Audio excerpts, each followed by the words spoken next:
this is what I got directly from members of the FBI that are participating in the mutiny. There apparently were meetings, still are, between the White House, do not know who at the White House, Loretta Lynch directly, James Comey directly, and what they plan to do, and Podesta and several others in the Clinton campaign. And what they plan to do was to identify, number one, the problems. Problem number one, emails.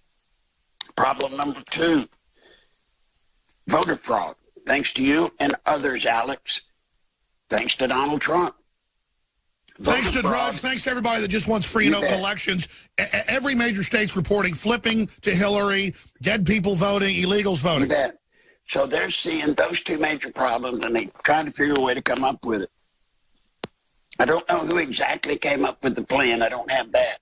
But what they've determined to do was to come up, get Comey to announce that there was another batch of emails, the ones that they supposedly found on what's-her-name's computer, and then use that to focus everybody's attention, to draw Trump and his people in, to draw all of us in. That's the big magic bullet.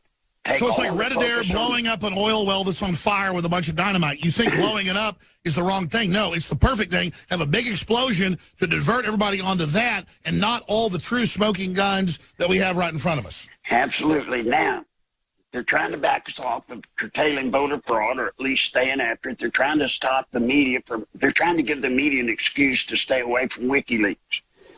Now, Comey was given an option, apparently. He had explained to him, and the reason I know I believe this is because I did it to people, Alex, when I was with them. Somebody went to him and said, Jim, here's the deal, buddy. If Hillary loses, you're toast. Your name is toast, your career is toast, you're done, and there's a good chance if an investigation ensues, you will be the one going to jail. Now, the best thing for you to do is to help us. He had no choice. So he participates in bringing out this diversion. These emails, this diversion. No, let me stop you. 6 months ago, when the Loretta Lynch thing happened, you've been saying for a year, there will be no indictment, there will be no indictment. Bill Clinton gave her a letter, a list of FBI people and prosecutors they got dirt on, and boy, you were proven right. So you're saying again, what transpired? Yeah. Now, the plan is, and you'll notice that even when they did this, the miraculous change took place. Number one, Mr. Good Guy, James Comey, everybody says is Mr. Impeccable, the first thing he does is he breaks the 60-day rule. 60-day rule means going back to Iran-Contra, arms for hostages.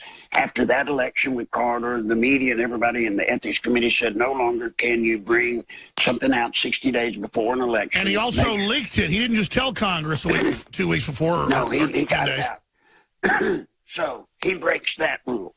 And then here comes Hillary saying, get it all out. Get it all out. Now, here's what they've got going for them. They've got the Republicans saying, get it all out. They've got Trump saying, get it all out. And, of course, you've got Hillary saying, get it all out, with the intended purpose being the emails that Comey is going to release. Those emails have already been purged, Alex, and there's nothing in it to incriminate Hillary or Obama.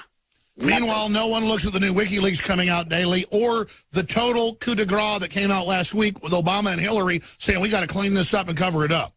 And the campaign already has the press releases ready to go. And as far as I know, Rush some Limbaugh of the mainstream media already have the papers already ready, the front pages ready to print, saying that Hillary was innocent all along. This whole email thing was a Republican fraud set out to confuse the American people. It was never real.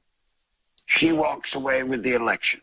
That's the plan. Now, the problem they're having, Alex, internally, the FBI guys have gained forces, and they've got a few surprises for Comey and Hillary. But the best thing I can say to Donald Trump, if he would listen to me, I don't want you to come out on behalf of me or you, Alex, or anybody else and just disavow what Comey's trying to do.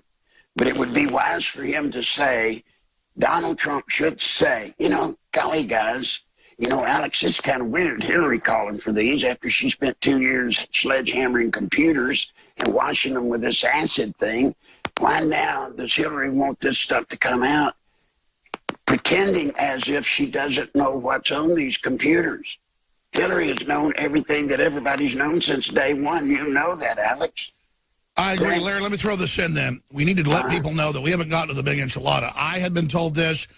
Clearly, George Soros and the Ford Foundation have spent $1 billion stirring up black Americans to riot and burn stuff down. The false flag coming up is a contested election. You've got that from high-level sources.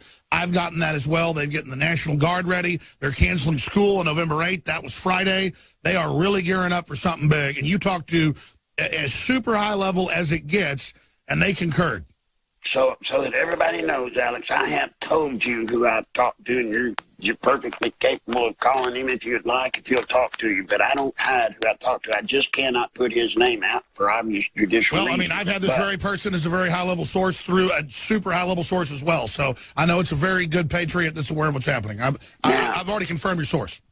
The thing that he said to me was he was worried. And he said, Nick, the ground's starting to rumble, and it's a rumble that will be heard all the way to the other side of the earth. And I said, what are you talking about? And he said, it's triggering.